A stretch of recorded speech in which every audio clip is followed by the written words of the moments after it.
you guys are basically going to have 10 minutes to tell us what you're all about. I will give you a 1-minute warning. And then after that, we'll give you questions for about 5 minutes. And then, yep. So go ahead and start. Hi, my name is Mitchell Cook, and we're the Mechanical Monkeys, Team 7047, and we're from Bloomfield Hills, Michigan. We're sponsored by Chrysler, Celanese Engineering, and Kronos. For our presentation, each member of the team will be talking about a different topic of the FTC program and our robot and overall our experiences this season. Now I'm going to hand it off to Kenny, who will be talking about our community outreach this year. Hi, I'll be talking about our community outreach. This year we've done 5 major activities, and here's a book filled with pictures of what we've done this year. The 5 major activities were as following. We presented a robot at our school's ice cream social to an FLL team, a rookie FTC team, and to some Girl Scouts. Also, a member of our team named Riley Cook went ahead and mentored a FLL team named the Factory Falcons. Personally, I'm a new 7th grader on this 8th grade team. In order to help them to ensure the next year people will keep on being interested and will still want them to come and join. Our goal was to help promote robotics in every way possible to make sure that more people can come in and we can have more fun. I'm going to be talking about overall design and strategy. Speaking of which, this is our engineering notebook. It has our PO analysis, everything we've done, and all of our designs. So we use the PO analysis because we learned from last year that it's very useful for figuring out what is the best design. So first things first, we put all the entire event into a PO analysis, and we found the things that we wanted to do was, one, do a monkey bomb, which is score 4 balls in the center goal. And then we wanted to be able to score in the rolling goals, and mainly the tall one, because that would give you most points. And we want to be able to move the goals around without knocking over, because then you would lose a ton of points. And we wanted to be able to scoop big balls up, because 4 small balls equals a big ball, so it was very inefficient to use small balls. Finally, we took all these ideas and made designs, and then put that into a PO analysis. And sadly, the PO analysis wasn't decisive because we didn't know actually enough information to make a final decision. So we split it into 2 groups, one for a scissor lift team and one for a shooting team. And we prototyped for a couple of days until we found that the scissor lift was actually more reliable, easier to build, and it was actually really fast. And then we all agreed on the belt lift. And Nikhil and Alex will be talking more about that. Hi, my name is Alexander McClellan. I'm Nikhil Chopra. And we'll be talking to you about the belt lift. Our job this year was to build the belt lift to get balls from the ground into the basket as efficiently as possible. But we ran into many obstacles during the design and build process, and it took many meetings to get right. Because we wanted to get balls into the basket, we had to find a way to do that. We looked at a lot of things, like a fire engine ladder to FRC hydraulic arms. Nikhil and I, both being keen golfers, also looked at a golf range collector, and that went to one of our final ideas. It took us a couple weeks to get right, but the final design worked exactly the way we wanted it to. So our final product was a belt lift that only had 2 scoops to pick up only the large balls because they scored more points. But the scoops that we used were made out of field element balls, so the balls that we picked up would not come out. So what we did to solve this problem is we tilted the scoops, as you can see here, to an angle where they would stay in when we picked them up, and when they reached the top and hit these zip ties, they'd fall out into the bucket, which will be later released. This year we also used a DOE, a design of experiments. We numbered each one of our scoops to see which one worked most efficiently and cycled 20 balls through each scoop and copied the best working scoop to every single one. This creates tension so that the belt doesn't skip in between notches. And for states, finally, we added 2 more scoops, which will hopefully increase the influx of the balls we pick up and will give us an edge over the competition and overall increase the flow of our robot. Thank you. We're going to hand it over to Chris and Carla. We're going to talk about this.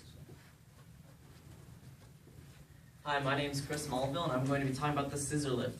So we decided that after we did our PU analysis that we'd do a scissor lift using a rack and pinion system. The bars on our scissor lift are actually made of recycled window screen frame because it's lightweight, it's strong, and it's a green solution because we were recycling. But when we were building the scissor, we did run into a few problems. First, the scissor was too heavy for the motors to lift it. So what we did was we added rubber bands and bungee cords at the bottom to reduce stress on the motors And the scissors pre-lifted a little bit before we even activate the motors to reduce stress and make it easier. Now I'm going to introduce Carlo Barks, who will be talking about the goal latch. So I'll be talking about the goal latch in MEA. So for our goal latch, at first we tried making something that would actually pick up the goals, but that ended up proving too challenging. So we went to our backup plan, which was putting a servo under the robot that would just latch onto the goal and pull it towards us. We also used the PFMEA, which stands for Process Failure Mode Effect Analysis. This helped a lot analyzing the problems for a robot, that we could find really good solutions for them using it. As an example, for the goal latch, after the competition, the qualifiers, we added foam and screws to more tightly latch on to the goals. I'll be introducing Luca, who will be talking about the chassis. Hi, my name is Luca Tucci. We're here now discussing our chassis and top bucket. So first off, we decided to use the same drivetrain as last year because it was simple and effective. We have one motor in the middle with two smaller gears gearing up to the wheels. Then we wanted to make sure we kept all of our components and batteries mounted as low as possible to keep the center of gravity low, so it didn't tip over when we had a scissor lift up. We also made sure that everything we could make out of plexiglass, we did, because you can see through it, so you can see problems, you can see how many balls you're holding, and you can see more of the field. We then made sure we had the top bucket angled like a funnel, so it would all come out at the center, and we raised up the back a little bit. We also made that out of plexiglass so we could see how many balls were in it. We then made the door out of angled and curved so it would help guide the balls into the top goal. And we created some stabilizer bars for the scissor lift, so it would keep the chassis from moving too much. Now I'd like to introduce Raimi and Spencer, who will talk about programming. My name is Spencer Paco, and my name is Jamie Benta. And I'll be talking about the autonomous programming, and here's the control one sheet. First off, we use LabVIEW because that's what our high school team uses, and it'll be better for us to know it when we enter our high school years. Second, we figured out that since it's the same on both sides, you would only need one program for the parking zone and the ramp, and not a separate one for blue and a separate one for red. Third, we use time because it's more reliable than distance because we figured out the last competition that it kept glitching out on us. For our ramp program, it drives down the ramp, scores a small ball in the medium goal, turns it around, and then pushes the goal away, and so it can score. So in Teleop, we can score the large bowl for 36 points instead of just 30. Then for our parking zone, we added this for our drivers to help alignment. It's a little like a scope. They position this orange tape between these two other pieces of tape on the servo, so it will position it right exactly at the small goal, and it'll be able to drive straight to the small goal and score the small ball into it. Now I'm going to talk about Teleop and Creo programming. For Teleop, once our team decided what controls we were going to need, we started on a Teleop program. For driving controls, driver 1 uses tank mode to control the bottom chassis. They also have the bottom servo because they'll know when they're lined up to a goal to latch onto it.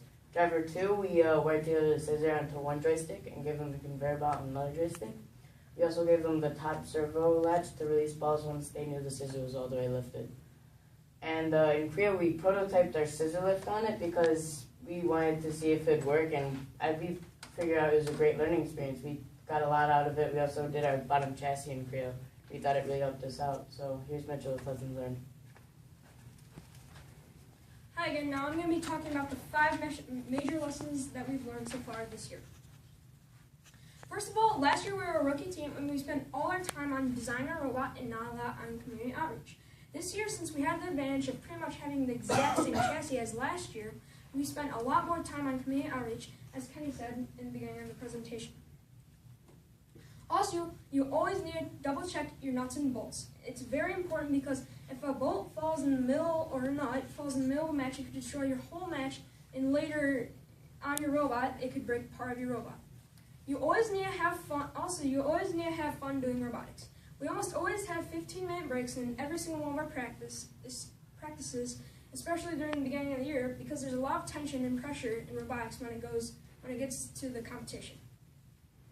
And lastly, Engineering tools like the PFMEA, the PU analysis, and the DOE are really good because it helps you brainstorm. It helps you brainstorm, prioritize stuff, and it makes you have really good decision making. And also here's an example of one of the PFMEAs that we've done this year. And thank you for your time. That will conclude our presentation. Does anybody have any questions?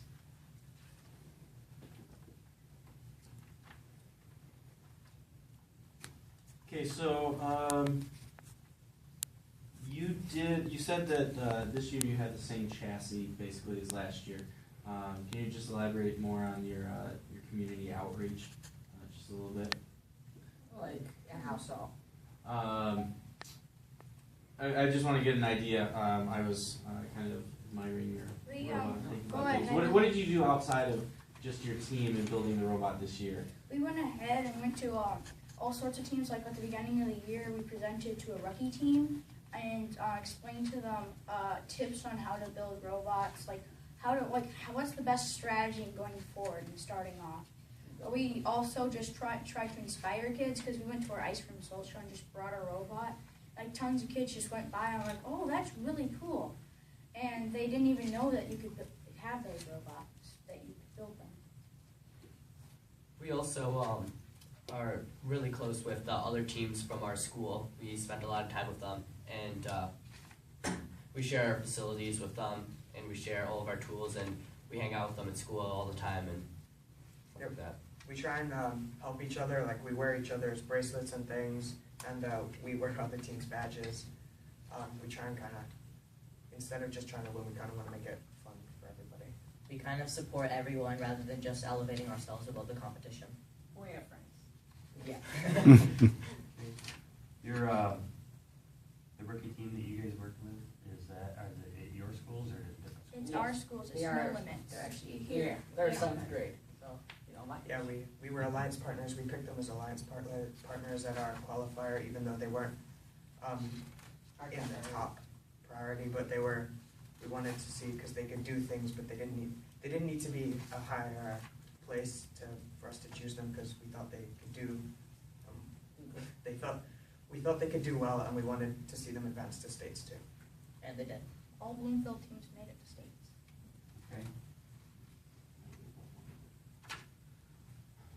Can you just turn your robot around real quick and show me exactly how the robot picks the balls up off the ground?